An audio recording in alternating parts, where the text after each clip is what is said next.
ಇನ್ನು ಲಕ್ಷ್ಮಿ ವಿರುದ್ಧ ಸಿಟಿ ರವಿ ಮಾಡಿದ್ದಾರೆ ಎನ್ನುವಂಥ ಮಾತುಗಳು ಬಳಸಿದ್ದಾರೆ ಎನ್ನುವಂಥ ಮಾತುಗಳಿದೆಯಲ್ಲ, ಇದಕ್ಕೆ ಸಂಬಂಧಪಟ್ಟಂಗೆ ಈಗ ತನಿಖೆ ಚುರುಕಾಗ್ತಾ ಇದೆ. ಲಕ್ಷ್ಮಿ ಹೆಬ್ಬಾಳ್ಕರ್ ಹೇಳಿಕೆಯನ್ನ ಸಿಐಡಿ ದಾಖಲಿಸ್ತಾ ಇದೆ.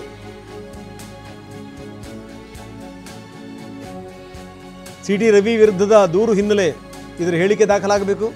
ಸಚಿವೆ ಹೆಬ್ಬಾಳ್ಕರ್ ನಿವಾಸದಲ್ಲೇ ಅಧಿಕಾರಿಗಳು ಬಂದು ಹೇಳಿಕೆಯನ್ನ ದಾಖಲು ಮಾಡಿಕೊಂಡಿದ್ದಾರೆ. ಡಿವೈಎಸ್ಪಿ ಅಂಜುಮಾಲಾ ನಾಯಕ್ ಮ್ಯಾಜಿಸ್ಟ್ರೇಟ್ ಮುಂದೆ ಹೇಳಿಕೆಗೆ ಸಮಯವನ್ನು ಕೂಡ ನಿಗದಿ ಮಾಡಲಾಗಿದೆ. ಬೆಂಗಳೂರಿನ ನಿವಾಸದಲ್ಲಿ ಹೆಬ್ಬಾಳ್ಕರ್ ಅವರ ಸ್ಟೇಟ್ಮೆಂಟನ್ನು ಪಡೆಯಲಾಗಿದೆ. ಅವರ ಹೇಳಿಕೆಯನ್ನು ದಾಖಲಿಸಿಕೊಂಡಿದ್ದಾರೆ ಪೊಲೀಸರು. ಈ ದೊಡ್ಡ ಚರ್ಚೆ ಬಂದಿರುವಂಥದ್ದು ಏನು ಅಂದರೆ, ಸ್ಥಳ ಮಹಾಜರು ಮಾಡಬೇಕಲ್ಲ, ಸ್ಥಳ ಮಹಾಜರನ್ನು ಹೇಗೆ ಮಾಡ್ತಾರೆ ಇವರು? ಹಾಗಾದರೆ ಎಲ್ಲಿ ಬೈದರು, ಏನು ಎತ್ತ? ಈ ಸ್ಥಳ ಮಹಾಜರಾಗಬೇಕು ಅಂದರೆ ಒಳಗಡೆ ಹೋಗ್ತಾರೆ ಪೊಲೀಸರು. ಹಿಂದೆಲ್ಲ ನಾವು ನೋಡಿದ್ದೀವಿ, ದೊಡ್ಡ ರಾದ್ಧಾಂತಗಳಾಗೋಗ್ಬಿಟ್ಟಿವೆ. ಅದರಲ್ಲೂ ಸಿದ್ದರಾಮಯ್ಯನವರು ಒಳಗಡೆ ಹೋಗಿದ್ದು, ಆ ಸಂದರ್ಭದಲ್ಲಿ ಪೊಲೀಸ್ ಅಧಿಕಾರಿಗಳು ಅವರನ್ನು ತಡೆದಿದ್ದು, ಒಂದೆರಡು ಸಂಗತಿಗಳು. ಅಷ್ಟು ಸುಲಭವಾಗಿ ಹೋಗಂಗಿಲ್ಲ ಒಳಗಡೆಗೆ. ಶಂಕರ್ ಬಿದಿರಿ ಅವತ್ತು ಒಳಗಡೆ ಬಂದರು ಅನ್ನುವಂಥದ್ದೇ ಒಂದು ದೊಡ್ಡ ಸಂಗತಿ ಆಗೋಗ್ಬಿಟ್ಟಿತ್ತಲ್ಲ. ಬನ್ನಿ, ನಮ್ಮ ಪ್ರತಿನಿಧಿ ಪ್ರಜ್ವಲ್ ಈಗ ನಮ್ಮೊಂದಿಗೆ ನೇರ ಸಂಪರ್ಕದಲ್ಲಿದ್ದಾರೆ. ಪ್ರಜ್ವಲ್, ನೋಡ್ತಾ ಇದ್ದೀವಿ ಏನು ಅಂತಂದರೆ, ಈಗ ತನಿಖೆ ಶುರುವಾಗಿದೆ. ಬೆಂಗಳೂರಿನ ಹೆಬ್ಬಾಳ್ಕರ್ ನಿವಾಸದಲ್ಲಿ ಹೇಳಿಕೆಯನ್ನು ದಾಖಲು ಮಾಡ್ಕೊಂಡಿದ್ದಾರೆ. ಏನೇನು ವಿವರಗಳನ್ನು ಕೊಟ್ಟಿದ್ದಾರೆ, ಇನ್ನು ತನಿಖೆ ಯಾವ ರೀತಿ ಯಾವ ದಿಕ್ಕಲ್ಲಿ ಸಾಗುತ್ತೆ ಅಂತ? ರಂಗನಾಥ್, ಮೊದಲನೇದಾಗಿ ಲಕ್ಷ್ಮೀ ಹೆಬ್ಬಾಳ್ಕರ್ ಅವರು ಅಲ್ಲಿ ಕೊಟ್ಟಿದ್ದಂತ, ಅಂದ್ರೆ ಬೆಳಗಾವಿಯಲ್ಲಿ ಕೊಟ್ಟಿದ್ದಂತ ದೂರಿಗೆ ಸಂಬಂಧಪಟ್ಟವಾಗಿ ನಂತರದಲ್ಲಿ ಅದು ಸಿಐಡಿಗೆ ವರ್ಗಾವಣೆ ಆಯಿತು. ಈಗ ಸಿಐಡಿ ಅಧಿಕಾರಿಗಳು ತನಿಖೆಯನ್ನ ಮಾಡ್ತಿದ್ದಾರೆ.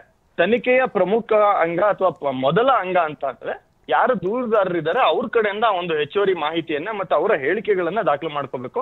ಮತ್ತೆ ಅವರೇನಾದ್ರೂ ಸಾಕ್ಷಿ ಆಧಾರಗಳನ್ನ ಕೊಟ್ಟಂತ ಸಂದರ್ಭದಲ್ಲಿ ಆ ಸಾಕ್ಷಿ ಆಧಾರಗಳನ್ನ ಕೇಸಿಗೆ ಅಳವಡಿಕೆ ಮಾಡಿಕೊಳ್ಬೇಕಾಗತ್ತೆ. ಹೀಗಾಗಿ ಮೊದಲನೇ ಹೆಜ್ಜೆಯಾಗಿ ಈಗ ಪೊಲೀಸ್ ಅಧಿಕಾರಿಗಳು, ಅದರಲ್ಲೂ ಮಹಿಳಾ ಅಧಿಕಾರಿಗೆ ಈ ಒಂದು ಕೇಸನ್ನ ತನಿಖಾಧಿಕಾರಿಯಾಗಿ ಮಾಡಲಾಗಿದೆ. ಹೀಗಾಗಿ ಸಿಐಡಿಯ ಡಿವೈಎಸ್ಪಿ ಆಗಿರುವಂತಹ ಅಂಜುಮಲಾ ನಾಯಕ್ ಅವರು ಅವರ ತಂಡದ ಜೊತೆಗೆ ಬಂದು ಇವರ 7 ಮಿನಿಸ್ಟರ್ ಕ್ವಾರ್ಟರ್ಸ್ ನಲ್ಲಿ ಇರುವಂತಹ ಲಕ್ಷ್ಮೀ ಹೆಬ್ಬಾಳ್ಕರ್ ಅವರ ಅಧಿಕೃತ ನಿವಾಸ ಏನಿದೆ ಆ ಒಂದು ನಿವಾಸದಲ್ಲಿ ಲಕ್ಷ್ಮೀ ಹೆಬ್ಬಾಳ್ಕರ್ ಅವರ ಸ್ಟೇಟ್ಮೆಂಟ್ ಅನ್ನ ಮಾಡ್ಕೊಳ್ಳುವಂತ ಕೆಲಸ ಆಗ್ತದೆ. ಈಗ ದೂರಿಗೆ ಪೂರಕವಾಗಿ ಏನೆಲ್ಲ ಅಂಶಗಳಿದಾವೆ ಮತ್ತೆ ದೂರಿಗೆ ಪೂರಕವಾಗಿ ಏನೆಲ್ಲ ದಾಖಲಾತಿಗಳಿದಾವೆ ಅಥವಾ ನಿಮ್ಮ ವರ್ಷನ್ ಏನು ಅನ್ನೋದ್ರ ಬಗ್ಗೆ ಒಂದಷ್ಟು ಮಾಹಿತಿಯನ್ನ ಪಡ್ಕೊಳ್ತಿದ್ದಾರೆ. ಈಗ ಲಕ್ಷ್ಮೀ ಹೆಬ್ಬಾಳ್ಕರ್ ಅವರು ಏನೆಲ್ಲ ಹೇಳಿಕೆ ಕೊಡ್ತಾರೆ ಅದೆಲ್ಲಾ ಹೇಳಿಕೆಗಳನ್ನ ಆನ್ ರೆಕಾರ್ಡ್ ದಾಖಲಾತಿಗಳನ್ನ ಮಾಡ್ಕೊಳ್ತಾರೆ. ಅದನ್ನ ಕೇಸ್ ಫೈಲ್ ನಲ್ಲಿ ಅಳವಡಿಕೆ ಮಾಡ್ಕೊಂತಾರೆ. ನಂತರದಲ್ಲಿ ಸಿಟಿ ರವಿ ಅವ್ರನ್ನ ವಿಚಾರಣೆ ಮಾಡಬೇಕಾದಂತ ಸಂದರ್ಭದಲ್ಲಿ ಇವ್ರು ಕೊಟ್ಟಂತ ಹೇಳಿಕೆಗಳ ಆಧಾರದ ಮೇಲೆ ಮತ್ತೆ ಉಳಿದ ಸಾಕ್ಷಿಗಳನ್ನ ಏನೆಲ್ಲ ಕಲೆ ಹಾಕೊಂಡಿರ್ತಾರೆ ಅದರ ಆಧಾರದ ಮೇಲೆ ತನಿಖೆ ಮುಂದುವರಿಯುತ್ತಾ ಹೋಗುತ್ತದೆ. ಇದು ತನಿಖೆಯ ಪ್ರಾಥಮಿಕ ಅಂಗ, ದೂರುದಾರರ ಹೇಳಿಕೆಯನ್ನ ದಾಖಲು ಮಾಡಿಕೊಳ್ಳುವಂಥದ್ದು. ಅದರಲ್ಲಿ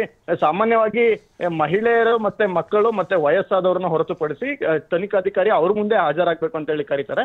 ಆದ್ರೆ ಮಹಿಳೆ ಮತ್ತೆ ಮಕ್ಕಳು ಮತ್ತೆ ವಯಸ್ಸಾದವರಿಗೆ ಒಂದು ಪ್ರಾವಿಷನ್ ಏನಿದೆ ಅಂದ್ರೆ, ಅವ್ರು ಎಲ್ಲಿ ಇರ್ತಾರೆ ಅಲ್ಲಿಗೆ ಹೋಗಿ ತನಿಖಾಧಿಕಾರಿಗಳು ಸ್ಟೇಟ್ಮೆಂಟ್ ಅನ್ನ ರೆಕಾರ್ಡ್ ಮಾಡಬಹುದು. ಹೀಗಾಗಿ ಇವತ್ತು ಅವರ ಅಧಿಕೃತ ನಿವಾಸಕ್ಕೆ ತನಿಖಾಧಿಕಾರಿಗಳು ಬಂದು ಒಂದು ಸ್ಟೇಟ್ಮೆಂಟ್ ಅನ್ನ ರೆಕಾರ್ಡ್ ಮಾಡುವಂತ ಕೆಲಸ ಆಗ್ತಾ ಇದೆ. ಈಗ ಪ್ರೋಸೆಸ್ ಸ್ಟಾರ್ಟ್ ಆಗಿದೆ. ಈಗ ಹೇಳಿಕೆಯನ್ನ ದಾಖಲು ಮಾಡಲಾಗ್ತದೆ.